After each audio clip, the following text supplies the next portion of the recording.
Hello viewers, আশা করি সবাই ভালো আছেন। সৌরভ রাজ গোল্ড স্টোর থেকে আপনাদের স্বাগতম। আজকে নিয়ে এসেছি খুবই সুন্দর একটা কানের দুল, যেখানে রয়েছে খুবই সুন্দর একটা কানের দুল। আপনারা চাইলে কিন্তু এই ধরনের কানের দুল নিতে পারেন।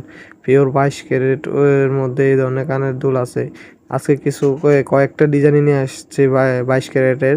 যারা সিম্পলের মধ্যে কানের দুল পছন্দ করে তাদের জন্য, ছোটোখাটোর মধ্যে তাদের জন্য এই ধরনের কানের দুল, এই যে এই কানের দুলটাও দেখতে পারেন। খুবই সুন্দর একটা কানের দুল, পিওর 22 ক্যারেট বাহিরের কানের দুলগুলো এগুলো। যারা নিতে চান কমেন্ট বক্সে কমেন্ট করেন, আমি তাদের প্রাইসটা বলে দেবো। আর আমি আমার ফেসবুক পেজও দিয়ে দেবো। আপনারা যারা এই ধরনের কানের দুল নিতে চান আমার কমেন্ট বক্সে কমেন্ট করেন, আমি তাদের প্রাইসটা এবং ফেসবুক পেজটাও দেখিয়ে দেবো। ওইখানে যাই অর্ডার দিতে পারবেন। এই যে নতুন আরেকটা কানের দুল, আপনারা চাইলে এই ধরনের এটিও নিতে পারেন। আর আমার ভিডিও লাইক কমেন্ট শেয়ার করে পাশে থাকবেন, কারণ আরও ভিডিও নিয়ে আসবো। অনেক দিন ধরে ভিডিও ছাড়া হয় না, তাই আপনাদের